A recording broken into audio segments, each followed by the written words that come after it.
I'm assuming you guys have probably a dozen plus different software tools that you use in your processes, and it must be quite a task to like prioritize which layer to do first, and then you know the next layer, and also scope wise, like okay, operating the real asset, but then maybe like focusing on the earlier stages of development as well.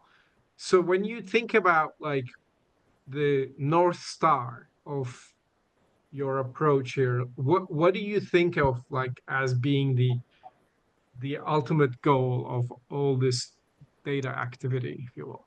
Well, I think my North Star is always, why we do this, and that for me, it's provide clean, reliable, renewable power and that performs, right? Because you can't have a reliable system if you have an underperforming plant. So I think it all works together and, performance of the plant. We want these are essentially living, breathing things.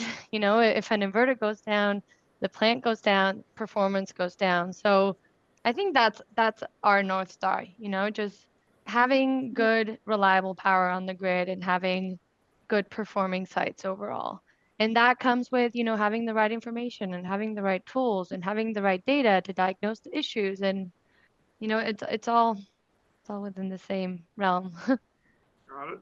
Yeah. And I was going to say, if I were to give my North Star in terms of what this means, there's an element around our industry that, and maybe it's certain feelings or how people see what solar or what renewables mean, is it's always lean, cheap, and in some cases even a race to the bottom, right? yeah, Our industry is very competitive amongst our peers and our other developers, and then also our contractors, all of our business partners, our suppliers, etc.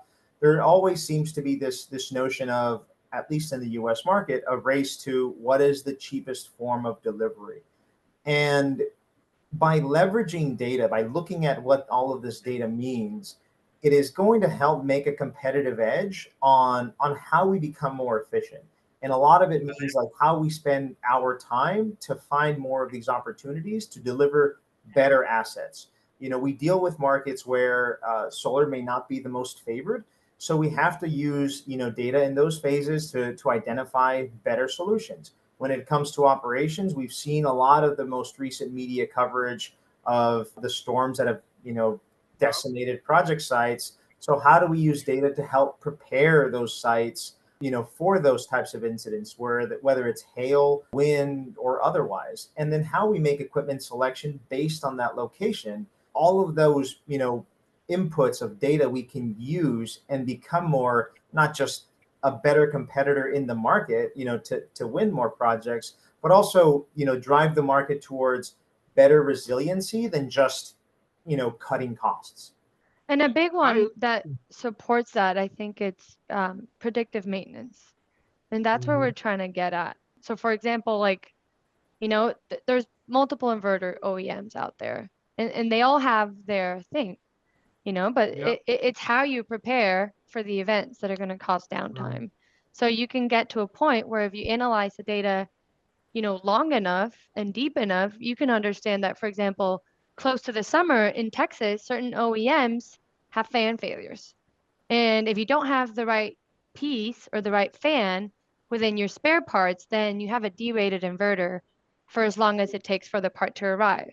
So these are the type of insights that we're driving in terms of, what caused the loss of production and how we can prevent it in the future so that we have extra amount of fans right before the summer and we mitigate that kind of lost production. So we're really trying to get to that point where we're trying to predict and be ready for those instances. that makes a lot of sense.